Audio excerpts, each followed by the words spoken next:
यह कहानी निर्मला की है, जो कि बहुत ही खाती थी। देखो तो भला, किचन में कुछ भी नहीं है मुझे खाने के लिए। मुझे इतना जोर सा भूख लगा है और ये मेरी बहू रानी है, मेरे लिए कुछ बनाती ही नहीं है। इधर आओ जरा, तो मुझे तुमसे बहुत ज़रूरी बात करना है। किचन में कुछ नहीं है खाने के लिए, क्यों? क्या तुम्हें बता सकती हो कि किचन में कुछ आज क्यों नहीं बना है और मैं क्या खाऊं? क्या आज मैं पूरे दिन इसी तरह भूखी रहूंगी? बोलो। अरे माँ जी, आप फिर से भूल गई। आज एकादशी है और हम लोग को फास्ट रखना था और आप फिर से खाना खाना करने लगी। आज के दिन खाना नहीं बनेगा। आज पूरे दिन इसी तरह भूखी ही रहिए।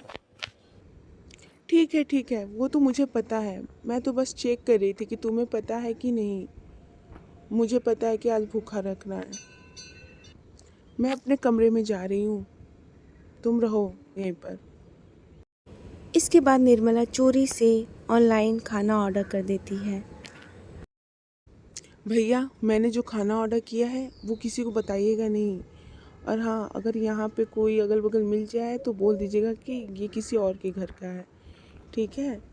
और पेमेंट मैं अगली बार करूँगी, इस बार नहीं। ठीक है मैडम, अगली बार लेकिन दे दीजिएगा। और वैसे भी आप तो बहुत जल्दी जल्दी ही खाना ऑर्डर करती हैं। मैं अगली बार ले लूँगा और मैं किसी से नहीं बोलूँगा। डिलीवरी बॉय के ऐसा कहने पर निर्मला अपने रूम में जाती है और वहाँ बैठकर अपना पूरी सब्जी खाने लगती है। निर्मला को इतना ज़्यादा भूख लगता था कि वो 1 घंटा भी भूख नहीं बर्दाश्त कर सकती थी। तभी कुछ देर बाद निर्मला की बहू वहाँ पर खाना को सूंघते सूंघते चली आती है। माँ जी, ये आप क्या कर रही हैं? आज हम लोग को व्रत रखना था और आप यहाँ पे बैठकर खाना खा रही हैं। आप कुछ बोलती क्यों नहीं हैं? अरे बहू, मैं खा नहीं रही थी, मैं बस सूंघ रही थी कि देखो खाना ठीक है कि नहीं। इसे मैं फ्रिज में ही रखने वाली थी और तब से तुम गलत टाइम पे आ जाती हो। तुम भी ना अब कहोगे कि मैं खाना खा रही थी। मैं खाना नहीं खा रही थी। माँ जी, ये कौन सा तरीका होता है खाना बैठकर सूंघने का? इसे डायरेक्ट आप फ्रिज में रख सकती थी, कल खा लेती। इस तरह से अंजलि अपनी सासू माँ से बहुत ही परेशान रहती थी, क्योंकि उसे हमेशा चिंता रहता था कि उसकी तबीयत ना खराब हो जाए। तभी वह अपने पति के पास जाती है। मुझे आपसे बहुत ज़रूरी बात करना है। दिन पर दिन माँ का खाने की आदत बढ़ती जा रही है और उनका तबीयत भी ख़राब हो जाएगा। आप उनसे क्यों कुछ नहीं बात करते कि कम खाया करें? अब आप कुछ बोलेंगे भी? अंजलि, तुम सही कह रही हो। मैंने माँ से बहुत बार बात किया है इसके बारे में, लेकिन माँ मेरी बात नहीं सुनती है। अब तुम ही बोलो, मैं क्या करूँ? ऐसा कहकर राकेश वहाँ से चला जाता है और अंजलि वहीं पे फिर से सोच में पड़ जाती है।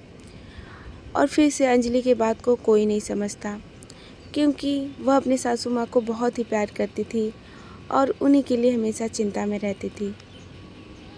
ऐसे ही समय बीतता है और एक दिन सासू माँ अपनी सहेली को घर पर बुलाकर लस्सी पी रही होती हैं। निर्मला, तेरा तो सही है, तू दिन भर खाती पीती रहती है, तुझे कोई रोक टोक नहीं। और मेरी बहू तो मुझे कुछ खाने ही नहीं देती है। वो देख, तेरी बहू आ गई। अरे माँ जी, आप दोनों लोग यहाँ पे क्या कर रही हैं? चलिए बाहर बैठक में बैठिए, हमें भी आप लोग से बहुत कुछ बात करनी है। और माँ जी, आप कुछ खा पी तो नहीं रही थी ना? तबीयत तो ठीक है ना आपका? तुम हमेशा मेरे पीछे पड़ी रहती हो। आखिर तुमको मैंने यहाँ पे बुलाया था नहीं ना? तो तुम यहाँ पर क्यों आई? जाओ तुम अपना काम करो, हमेशा मेरे पीछे पीछे रहती हो। तुम्हें कोई और काम नहीं रहता है क्या? बस मेरे खाने के ऊपर ध्यान रहता है। ऐसी बातों को सुनकर अंजलि बहुत ही निराश होती है और वो अपने सहेली के पास चली जाती है। और अंजलि की सहेली अंजलि की सारी बातों को सुनती है और समझती है। यार, मैं तो बहुत ही परेशान हो चुकी हूँ। मैं क्या करूँ? चलो, तुम जो बताई हो उससे मैं कुछ करने की कोशिश करूँगी। चलो मैं चलूँ, अपनी सासू माँ को देखूँ, कुछ कर तो नहीं रही हैं। तुम चिंता मत करो। ये ट्रिक अपनाना, तुम्हारी माँ के खाने का सारा आदत ख़त्म हो जाएगा और वो जल्द ही कम खाने लगेंगी। चलो अब तुम निकलो, मुझे भी बहुत काम है। और वहीं दूसरी तरफ निर्मला फिर से खाना बाहर से ऑर्डर करती हैं और इस बार कोई और ही डिलीवरी मैन आया रहता है।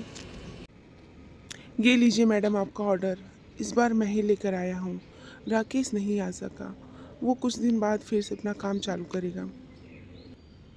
ठीक है भैया, अच्छा हुआ आप लेकर चले आए। मुझे बहुत तेज़ भूख लगी थी और मुझे भूख तो बर्दाश्त ही नहीं होता। मैं कैसे थी वो तो मुझे ही पता है। चलिए अब आप जाइए, मैं चल रही हूँ खाना खाने के लिए, और पैसा मैं अगली बार दे दूँगी। राकेश से आप बात कर लीजिएगा।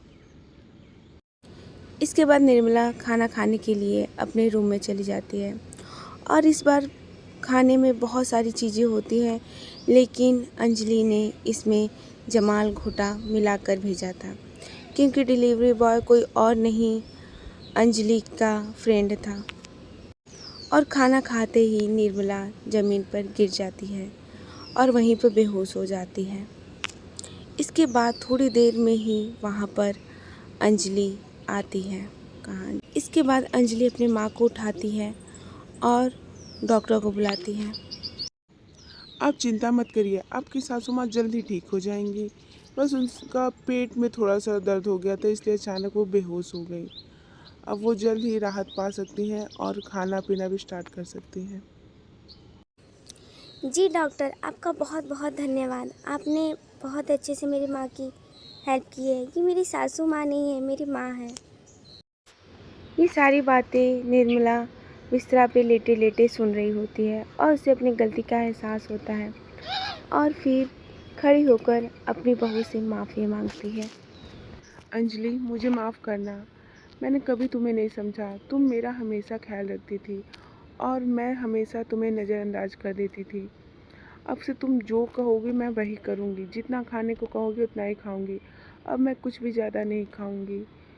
मुझे माफ़ करा अंजलि, तुम मुझे माँ मानती थी और मैंने कभी तुम्हें बेटी नहीं समझा। कोई बात नहीं माँ, आप मेरे लिए माँ ही हैं और मेरा धर्म है कि मैं आपका ख्याल रखूं और मैं हमेशा रखती रहूँगी क्योंकि मैं आपको कभी भी सासू माँ नहीं समझती थी। आप मेरी माँ ही हो।